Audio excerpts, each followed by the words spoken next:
My mother won't speak to me anymore. Neither will my sister. My father answers my calls but keeps them short, voice careful like he's talking to a stranger. Which I suppose I am now. The daughter and sister they thought they knew for 37 years never really existed.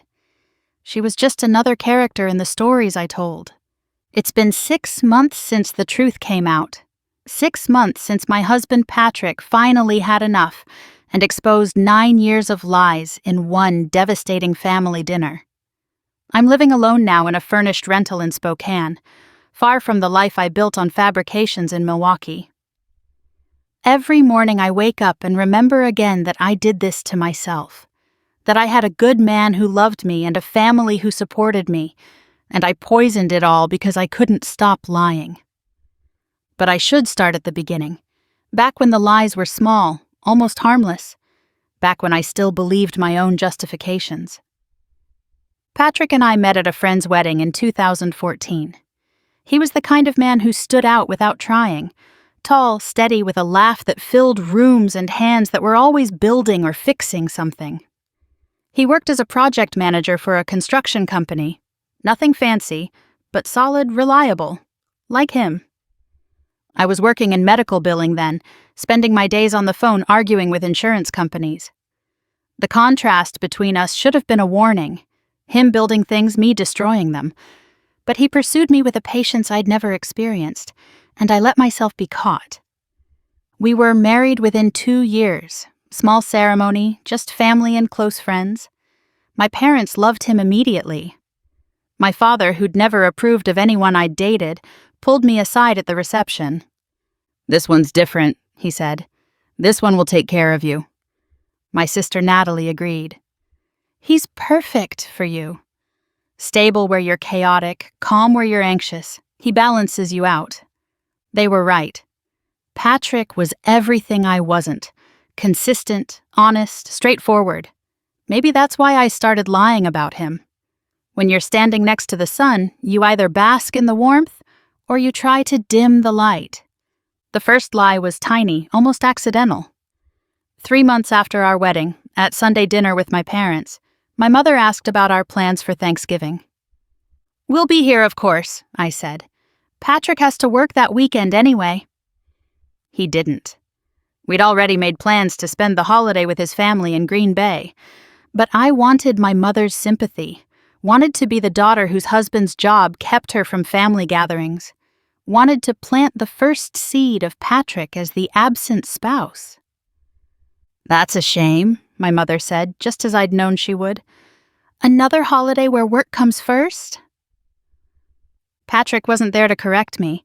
He was helping my father fix the garage door, being the helpful son-in-law he always was. I felt a little thrill at the successful deception, at creating this alternate version of our life. "He tries," I said with a perfectly crafted sigh. "But you know how it is. The job always comes first with him." It was so easy, too easy. My family believed me without question because why would I lie? About something so small, so pointless. But pointless lies are practice for the bigger ones. Over the next year, I built Patrick into a character for my family. He was still the good husband in broad strokes. Reliable, employed, faithful. But I added shadows, little flaws that only I could see. He worked too much. He was tight with money. He didn't understand my emotional needs. He left me alone too often. "How's Patrick?" my sister would ask during our weekly calls. "Fine," I'd say, letting exhaustion creep into my voice. "Working late again. I barely see him anymore." Meanwhile, Patrick was home by 6 every night, cooking dinner because he knew I hated it, asking about my day with genuine interest. But Natalie didn't need to know that. She needed to know about poor Cassandra, married to a man who prioritized everything else above her. "You need to talk to him," she'd advise. "Tell him how you feel." I've tried. He doesn't listen, says I'm being dramatic. Patrick had never called me dramatic, never dismissed my feelings. If anything, he was too attentive, too concerned with my happiness, but that didn't fit the narrative I was creating. By our 2nd anniversary, I'd established a pattern. Every family gathering, I'd have new stories. Patrick, forgetting our anniversary, He'd actually surprised me with a weekend trip to Door County. Patrick criticizing my appearance, he told me I was beautiful every morning. Patrick refusing to discuss children. We'd agreed to wait until we were more financially stable, a mutual decision I'd reframed as his stubborn refusal. "I don't know how you put up with it," my mother said one Sunday. Patrick conveniently absent because I'd told him my family had to cancel dinner. "You deserve better, sweetheart." The sympathy was addictive. The way they rallied around me, united in their gentle disapproval of my husband. I was the suffering wife, the patient saint married to a difficult man. It felt good to be the victim, to have my family's unconditional support. Patrick, oblivious to his reputation, continued being himself, fixing things around my parents' house when we did visit, sending my mother flowers on her birthday, showing up for every family event I actually told him about. But I made sure those visits were rare, always having excuses for why he couldn't come.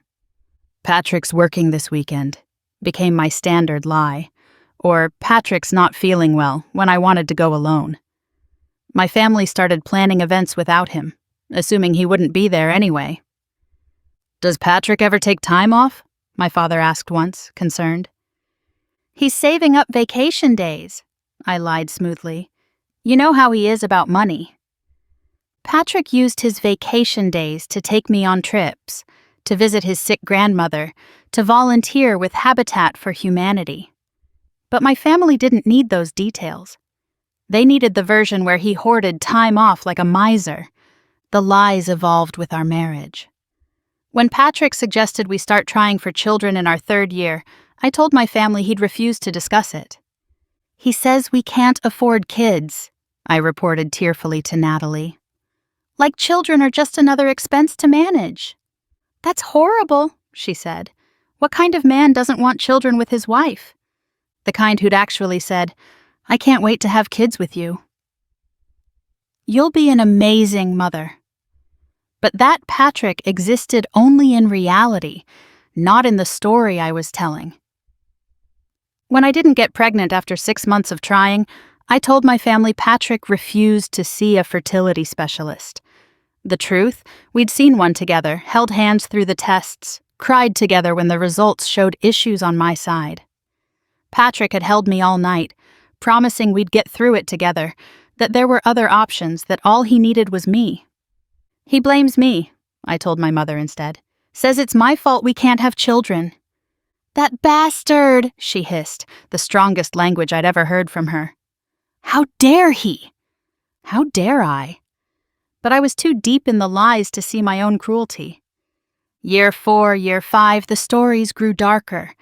Patrick's supposed emotional absence became emotional abuse in my telling. His fictional criticism became verbal cruelty. I painted bruises on my ego and showed them to my family like evidence. "He said I'm getting fat," I told Natalie, sucking in my stomach. Patrick had actually been encouraging me to stop crash dieting, to love myself as much as he loved me. He compared me to his ex, I told my parents. Patrick barely mentioned his ex, except once to say he was grateful their relationship ended because it led him to me. "He yelled at me for spending too much at Target," I told everyone. Patrick had actually laughed about my Target addiction, joking that we should buy stock in the company. Each lie was a brick in the wall I was building between Patrick and my family. They stopped inviting him to things, stopped asking about him except to check if I was okay. I'd created a monster in their minds, and they were protective of me accordingly. "You should leave him," Natalie started saying in year 6. "You deserve so much better." "I know," I'd sigh, "but I love him. And he's not always bad. Classic abuse victim rhetoric, learned from movies and books. I played the part perfectly. The woman who couldn't leave, who made excuses for her terrible husband, who needed her family's support to survive her marriage. Meanwhile, Patrick noticed the distance with my family, but blamed himself. "I feel like your parents don't like me," he said one night. "Did I do something wrong?" "They're just protective," I assured him. "You know how families are." "Maybe we should spend more time with them, make more of an effort." "No," I said too quickly, then softened. I mean, they're so busy. We shouldn't bother them. He accepted it, like he accepted all my explanations. Trusted me to manage my own family relationships. Trusted me, period. The 7th year was when I made my biggest mistake. I told them Patrick had cheated. It came out during a wine-fueled girls' night with Natalie. She'd been venting about her husband's harmless friendship with a coworker, and I felt the familiar need to outdo her. Have a bigger problem, a worse situation. At least he's not sleeping with her, I said, then covered my mouth as if I'd revealed a secret. What? Cassandra, what are you saying? Nothing. Forget it. But she wouldn't forget it, pressed and pressed until I broke down and confessed Patrick's fictional affair. A woman from his gym. I invented on the spot. Younger, prettier, everything I wasn't. I'd found texts, confronted him, decided to forgive him for the sake of our marriage. Oh my God, Natalie breathed. Cassie, no, you can't stay with a cheater. People make mistakes, I said, playing the noble wife. He swears it's over. The lie spread through my family like wildfire. Suddenly, Patrick wasn't just neglectful or cruel. He was an adulterer, the worst kind of husband. My parents could barely contain their rage. I'll kill him, my father said, pacing their living room. I'll actually kill him. Dad, please. I'm handling it. Handling it? He cheated on you, our daughter. I'd never seen my father so angry. It should have been my wake-up call, seeing the pain I was causing. Instead, I felt powerful, important, the center of their protective fury. Patrick, of course, had no idea why my family had suddenly gone from cool to Arctic. Why my father refused to shake his hand at Easter. Why my mother could barely look at him. Why Natalie pulled me aside to whisper, "Are you sure you're okay?" Every 5 minutes. Your family really doesn't like me, he said on the drive home. What did I do? Nothing, I lied. They're just going through some stuff. He tried harder after that, sent my father tickets to a Brewers game, helped my mother plant her garden, bought thoughtful Christmas gifts. But you can't repair a relationship someone else has sabotaged. Every gesture was seen through the lens of my lies, the cheating husband trying to assuage his guilt. Year 8 was when I started believing my own stories. When you tell lies long enough, they start feeling like memories. I'd find myself angry at Patrick for things he'd never done, resentful of pain he'd never caused. I'd pick fights about his neglect, accuse him of not caring, bring up grievances that existed only in the fiction I'd created. I don't understand what you want from me, he said during one particularly bad fight. I feel like you're angry about things that aren't even happening. Of course you'd say that, I snapped. You never take responsibility for anything. Responsibility for what? Tell me specifically what I've done wrong. But I couldn't. Because the specific wrongs existed only in stories told to my family, not in our actual life. So I fell back on vague accusations, emotional manipulation, the kind of circular arguing that leaves everyone exhausted and nothing resolved. Patrick started suggesting couples counseling. I refused, knowing a therapist would see through the lies immediately. Instead, I doubled down on the victim narrative with my family. He's gaslighting me, I told them, using the term I'd learned from online forums, making me feel crazy for remembering things he's done. Classic abuser behavior, Natalie said knowingly. They always deny everything. By year 9, I was exhausted. Living 2 lives, the real one with a loving, confused husband and the fictional one where I was trapped in misery, was draining. I started making mistakes, forgetting which stories I'd told to whom.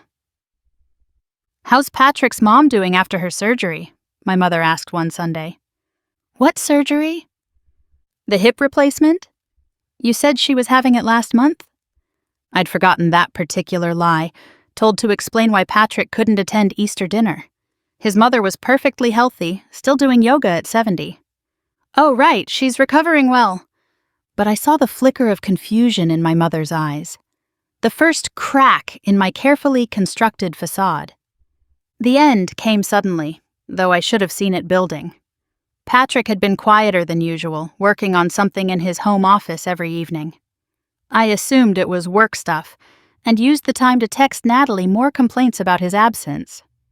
"Can we have your family over for dinner next weekend?" he asked one Thursday. "All of them. I want to cook." "Why?" Suspicion flared immediately. "Because they're your family.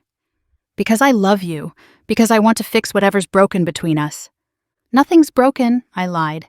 "Cassie, please." "I know they hate me. I want to try to make things right. Will you ask them?" I should have said no, should have made excuses. But he looked so earnest, so hopeful. And part of me, the part that still remembered loving him before I'd poisoned everything, couldn't refuse. They came reluctantly.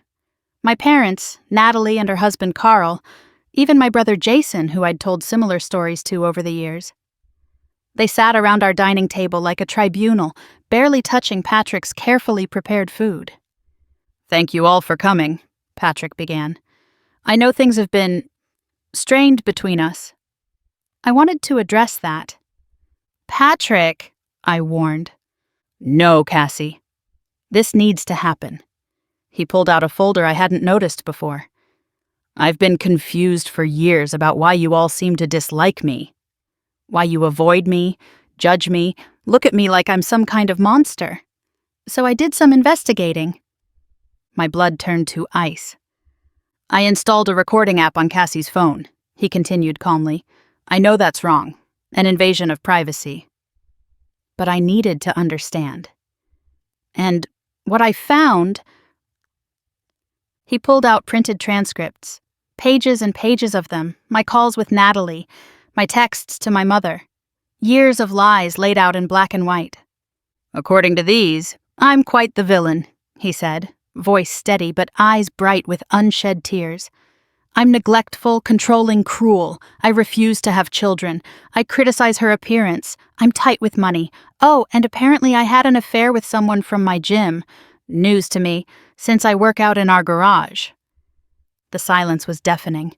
My family stared at the papers, then at me, then back at Patrick. "I've spent 9 years trying to be a good husband," he continued. 9 years loving Cassie, supporting her, trying to build a life together. And all that time, she's been telling you I'm a monster, making you hate me, making me doubt myself." "Cassie?" My mother's voice was small, uncertain. "Is this true?" I couldn't speak, couldn't breathe. The walls of lies were crumbling and I was trapped in the rubble. "Tell them," Patrick said quietly. "Tell them about our real life.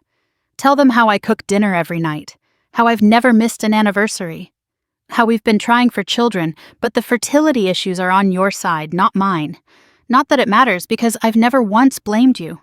Tell them about the trips, the date nights, the love letters I still write. Tell them the truth." But what could I say? The evidence was right there.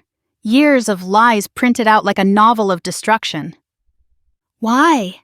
Natalie whispered. "Why would you do this?" "I don't know. It was the first honest thing I'd said to them in years." 9 years, my father said slowly. 9 years we've hated this man for things he never did.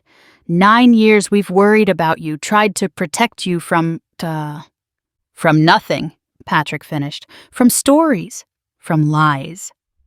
"Patrick, I'm so sorry," my mother began, but he held up a hand. "I appreciate that, but I'm done.